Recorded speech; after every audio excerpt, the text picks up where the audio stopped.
Ребят, всем привет! Меня зовут Артем, и вы на моем авторском канале о рыбалке и мечте. Сегодня хочу с вами поговорить об ошибках в фидере. Их допускают новички, может быть, даже не новички, те люди, которые считают себя профессионалами. Я лично себя профессионалом далеко не считаю, но что-то в этом деле понимаю в фидере, и хочу вам сегодня рассказать. А перед тем, как мы начнем, попрошу подписаться вас на канал, поставить палец вверх этому видео и написать комментарий, как давно вы ловите на фидер. Интересно будет почитать. Первая ошибка, друзья, это удилище. Это не тест удилища, не производитель удилища, а количество удилищ. Кажется, парадокс. Сижу, ловлю на 2 удилища, а вам советую ловить на одно. Да, ребята, те, кто начинает только ловить на фидер, надо ловить на одно удилище. С 2 удилищами тяжело. Вы не будете успевать.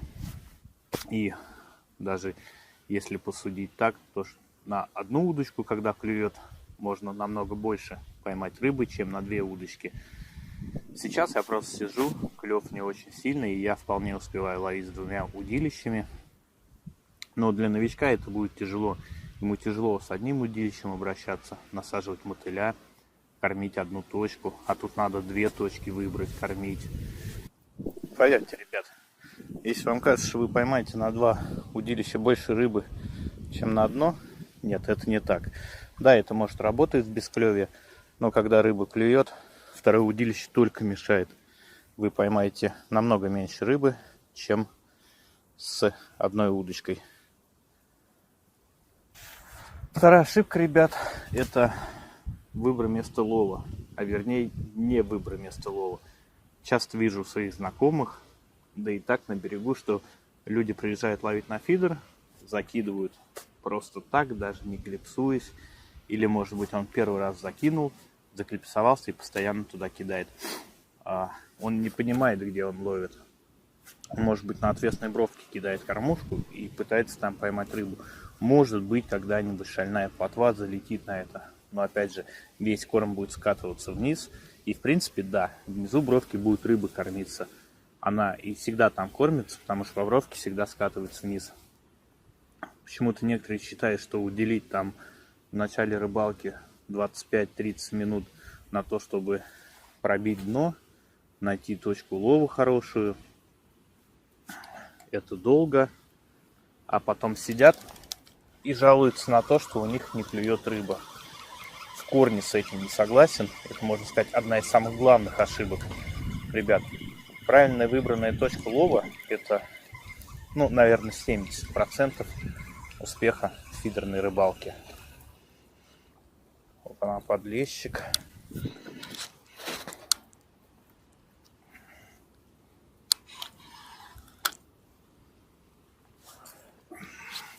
На канале есть видео, очень познавательное, о том, как правильно промерить дно фидером. Ссылочку оставлю в описании. Заходите, смотрите, какой подлещик. Ах, мимо, да?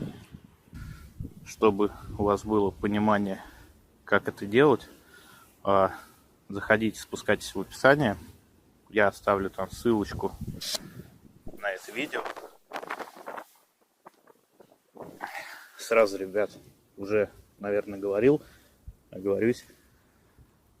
Если вы нашли хорошую точку лова, значит 70% вашей рыбалки будет успешно.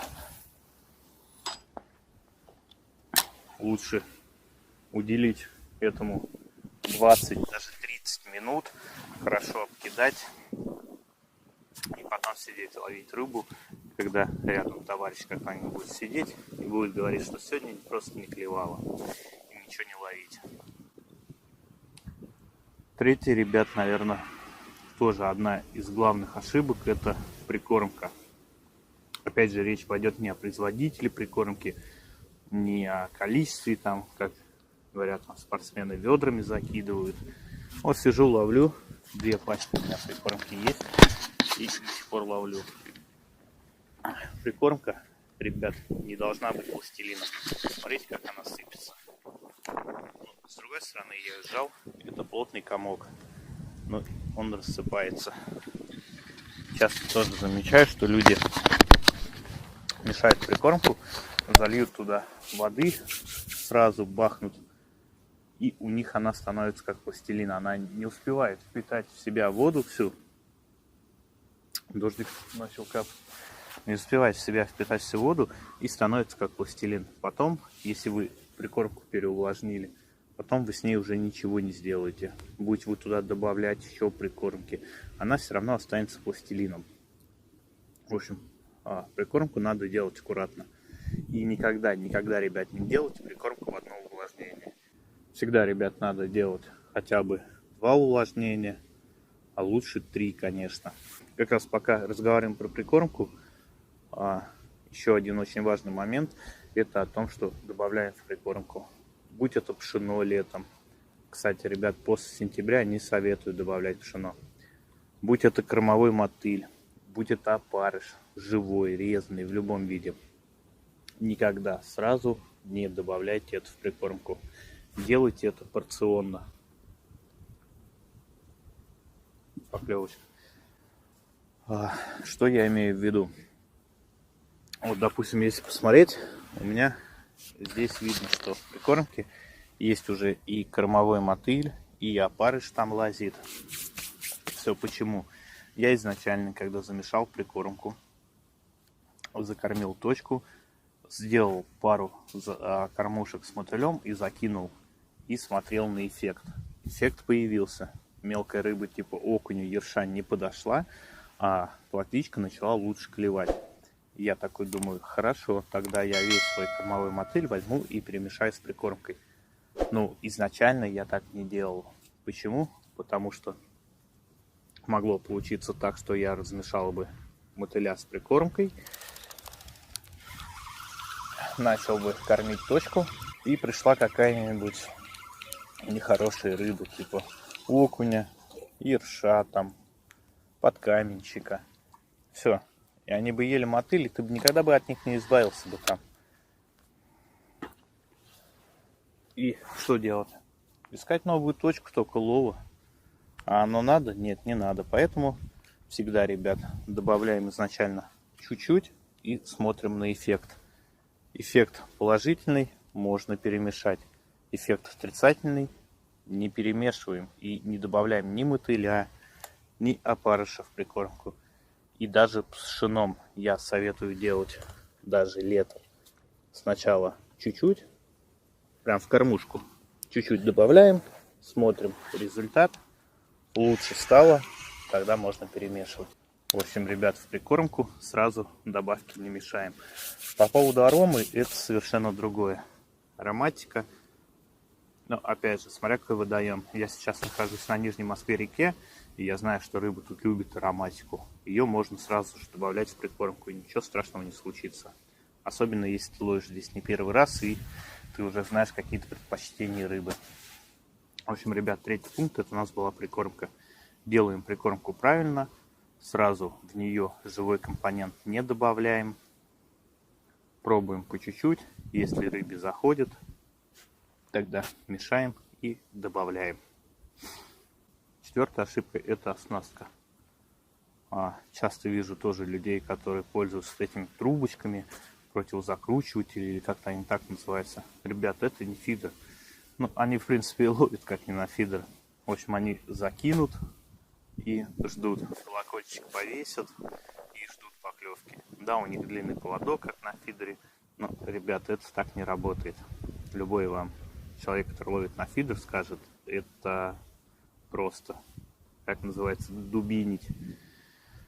В фидере что главное? Это закармливать точку. Когда ты повесил колокольчик и забыл, у тебя нет никакого темпа лова. А темп лова в фидере обязательно нужен, даже если не клюет. Конечно, когда рыба пассивная, можно ждать там по 5 минут, да? И то это среди фидеристов называется дубинить. Как раз вот, сидеть, ничего не делать. В тот момент, когда рыба себя активно проявляет, то есть можно делать перезабросы в среднем 2-3 минуты каждый с кормушкой, с кормом. И все будет нормально, рыба будет питаться, рыба не уйдет с точки. Ну, смотря какая рыба там. Лещ, он может уйти с точки в любом случае. По поводу оснастки, ребят. На канале тоже есть видео про ту оснастку, на которую я ловлю. Ссылочку оставлю в описании. Заходите, тоже посмотрите. Очень полезно и интересно. Вы для себя, может быть, откроете что-то новенькое. Пятая, ребята, ошибка — это стартовый закорм. Есть такие люди, которые говорят: зачем я сейчас буду столько корма в одну точку посылать, я просто буду почаще перезабрасывать. Ну, не знаю. Может быть, это и работает в каком-то случае.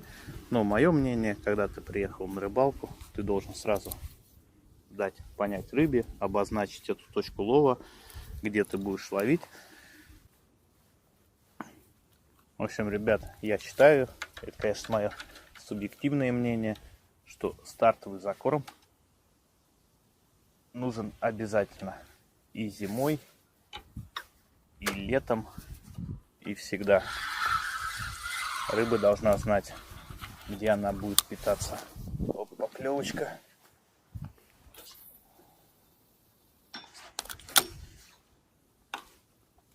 Следующая, ребята, ошибка тоже немаловажная. Это как вы оборудуете свое место. У вас должно быть все под рукой. Это не только, как вы думаете, ребят, всякие платформы, фидерные кресла. Как вы видите, я сижу на обычном кресле. Здесь у меня есть столик, передо мной садок. Удилища стоят на обычных подставках. Но у меня все под рукой. Я не встаю с места. Рыбу в садок я могу кинуть сидя. Прикормку, кормушку забил сидя. Она. Садок лежит в таком расстоянии, что я его достаю сидя. В общем, мне комфортно ловить. И поверьте, после 2 часов активной рыбалки на фидер вы поймете, как влияет место, где вы ловите. То есть, ваше оборудование, место, как вы ловите. Тем все удобнее, тем вам комфортнее ловить, тем дольше вы сможете ловить. Не поверите, от фидерной рыбалки можно устать. Еще одна ошибка.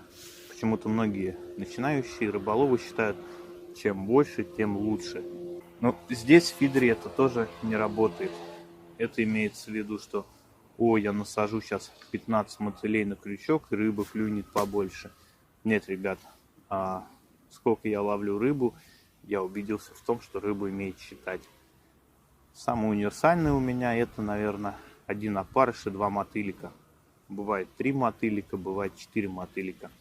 А бывает такое, что ты сидишь, ловишь, допустим, просто на 2 мотыля, у тебя хорошо клюет.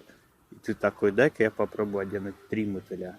Одеваешь 3 мотыля, у тебя клев просто отрубает. Потом надеваешь, опять насаживаешь 2 мотыля, у тебя продолжает клевать. Как это работает, я не знаю. Но это факт, что рыба умеет считать.